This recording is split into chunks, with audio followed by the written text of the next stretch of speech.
So this section is focusing on the three qualities of the Supreme Personality of Godhead.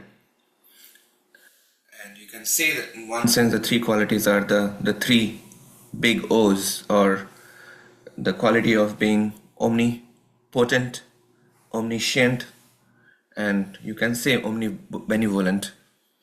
The omnibenevolent aspect is that the Supreme Lord is eager to give His mercy to all the conditioned souls, regardless of whatever external conditions that they may be in, or whatever external characteristics or features that they may have. And particularly in the case of Prahlāda Maharaj, he was born in a demoniac family. He was surrounded by all kinds of unfavorable circumstances for practicing devotional service, and yet the Supreme Lord is especially merciful upon him. And there are three ways in which the mercy is being highlighted here. One is that he has put his lotus hand on top of Prahlāda Maharaj's head, which is not even done for the greatest demigods like Lord Brahma, Lord Shiva, or even Lakshmi Devi. And therefore Prahlāda Maharaj is really rejoicing that merciful feature of the Supreme Lord, that he has kindly placed his hand upon his head. And the second is that the Supreme Lord is reaching out to him through his agent, Sri Narad Muni, for whom Prahlāda Maharaj is eternally grateful. And as we saw in the previous verse, he says that how can I give up serving my spiritual master Narad Muni, who has picked me up from this rotting condition in this material world where I was really going down because of unhealthy material desires. And the third aspect of saving Prahlāda is associated with maintaining the words of his own devotees. As it is pointed out that you acted just to prove true the words of your devotee. Manye swa bhritya rishi vakyam ritam vidhatum. That's what is coming out in verse number 29. So these are the omnibenevolent aspect of the Supreme Lord. And we also saw that the reciprocation of the Supreme Lord comes in accordance with one's disposition of the heart. We discussed how ye yatha mam prapadyante tans tathaiva bhajamyaham, that is valid no matter what. So you can say that Krishna's mercy is causeless, and nothing can force that Krishna's mercy to descend into one's heart. And yet there are certain qualities of a devotee that are attracting that causeless mercy to appear. And usually those qualities can be summarized as DPS. Okay, DPS, remember that always. When a devotee is dependent, when the devotee is pure and soft-hearted, then they attract the causeless mercy of the Supreme Lord. So in the case of Prahlāda Maharaj, he is totally dependent on the Supreme Lord. His heart is very pure and he is soft-hearted. He is so compassionate towards all the classmates, and as well as those who are coming to inflict pain upon him. So these qualities always become the attractor of the mercy of the Supreme Lord. So what the verse number 29 is bringing out is the fact that although the Lord is self-satisfied, he is still moved by the desire to satisfy his own devotees. So Prahlāda Maharaj is praying, my Lord, O unlimited reservoir of transcendental qualities, you have killed my father Hiranyakashipu and saved me from his sword. He had said very angrily, if there is any supreme controller other than me, let him save you. I shall now sever your head from your body. And therefore Prahlāda is saying that I think that both in saving me and in killing him, you have created or you have acted just to prove true the words of your devotee. There is no other cause. So, so the Supreme Lord freely fulfills the words and desires of his dearest devotees, and that is one of the prominent qualities of the Supreme Lord. So, that is one of the prominent qualities of the Supreme Lord. Um, so here, what we find is also the omniscience of the Supreme Lord, that he knows the desires of the souls, and he is reciprocating accordingly. He is aware of what is going on in the heart of the the pure soul who is attracting his mercy. So in this way, the omniscience quality is coming out. And 30th verse onwards, we are going to see that Prahlāda Maharaj is basically focusing on the omnipotence of the Supreme Lord. So in this way, we can see the three qualities: the omnibenevolence, omniscience, and omnipotence of the Supreme Lord are getting highlighted.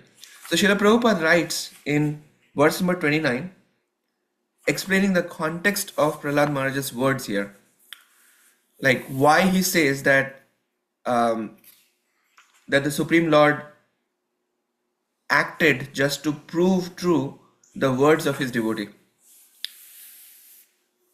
When Prahlād's mother, Hiranyakashipu's wife Kayadhu, was under the protection of Narada, she prayed for the protection of her son from the enemy.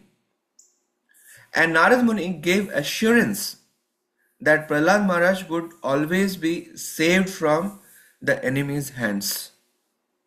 So Prahlāda Maharaj is acknowledging this point. Thus, when Hiranyakashipu was going to kill Prahlāda Maharaj, the Lord saved Prahlāda to fulfill his promise in the Bhagavad Gita, Kaunteya Pratijanihi Name Bhakta Pranashyati, and to prove true the words of Narada. And how does the Supreme Lord reciprocate?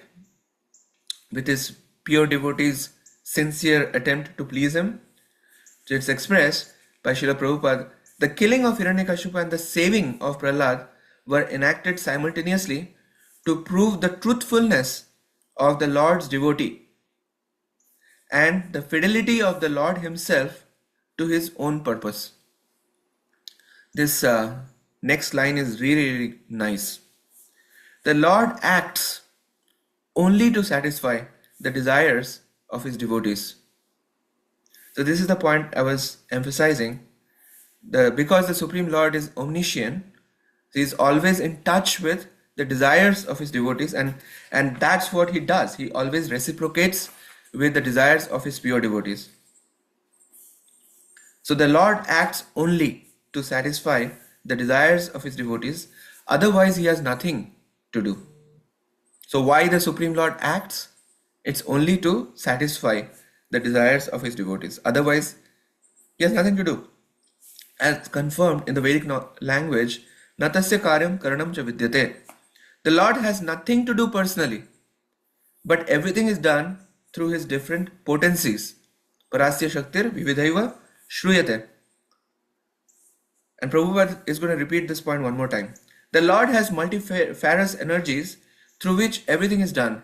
Thus, when he personally does something, it is only to satisfy his devotee. The Lord is known as Bhakta Vatsal because he very much favors his devoted servant. And that's what we are seeing in the case of Prahlāda Maharaj, just to satisfy the promise that Narad Muni has given, that Prahlāda Maharaj cannot be harmed. He is appearing. That's obviously, like, there are multiple factors going on, but that is one of the key factors that Prahlāda is recognizing through his prayers.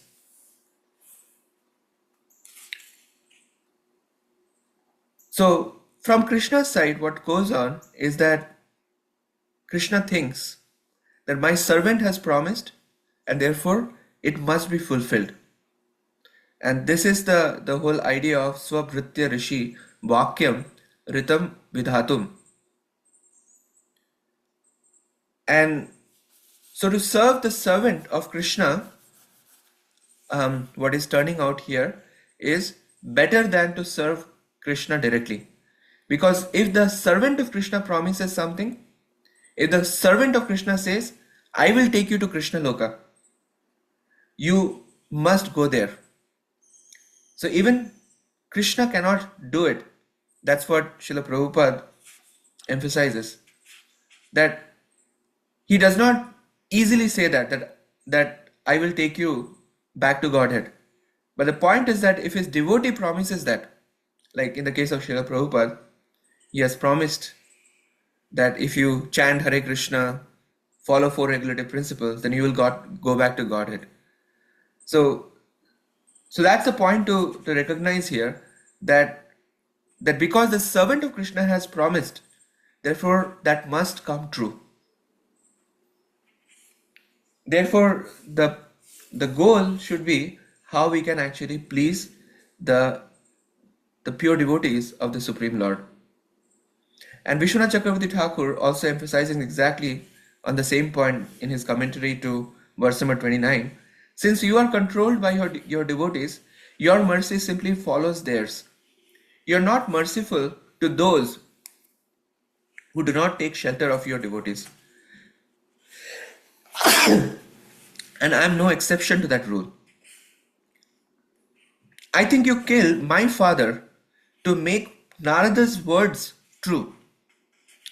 And this is again Vishwanath Chakravarti Thakur brings the same point that Srila Prabhupada brought up. When my mother prayed to Narada, he blessed her, saying, your son will create good fortune by destroying the demons.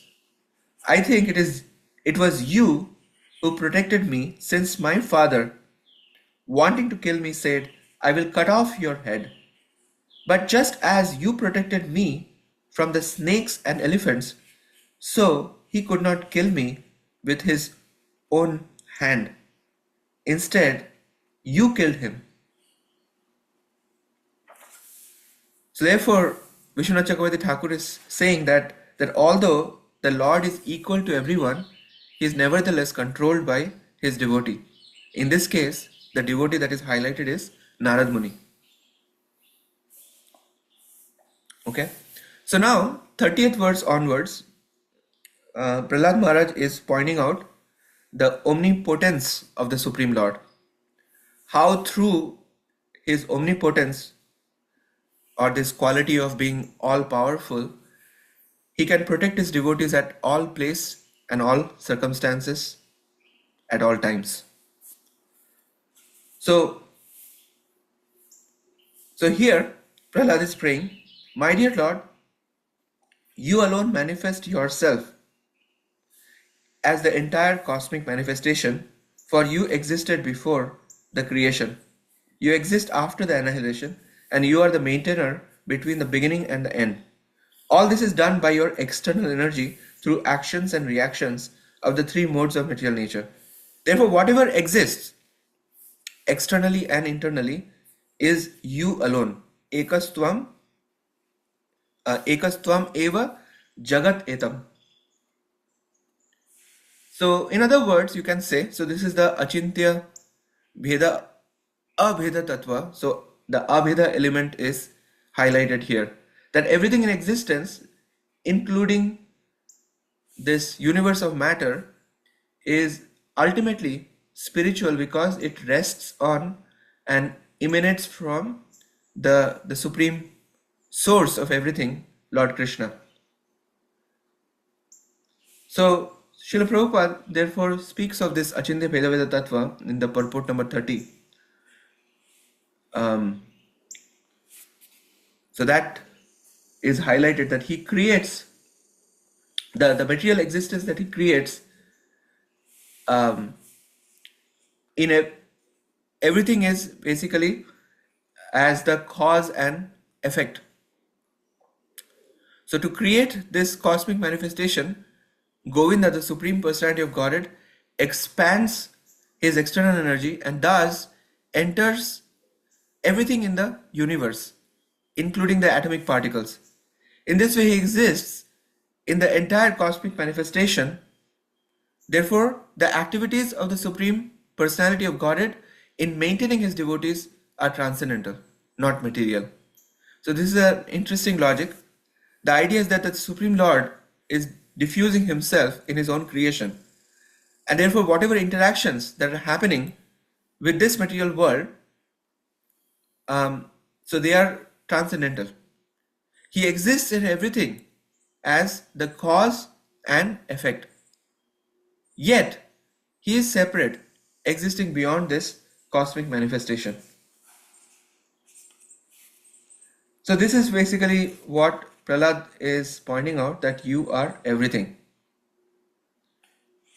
The same principle is also expressed in the Chatushloki section of the Srimad Bhagavatam, the 2.9.33, where the Supreme Lord says, Brahma, it is I, the personality of Godhead, who was existing before the creation when there was nothing but myself. Nor was there the material nature, the cause of this creation. That which you see now is also I, the personality of God, and after annihilation, what remains will also be I, the personality of Godhead. So this is exactly what Prahlāda is saying, that you existed before the creation, you are existing now, and now as the maintainer, and you will exist even after annihilation. And whatever is existing as a cosmic manifestation, it is non-different from you. So this is what is expressed by Prahlāda Maharaj. Now, why is that important? This is important because this is how the protective feature of the Supreme Lord is manifesting. Because if he has access to every nook and corner of the material world, naturally he would be able to give protection no matter where we are.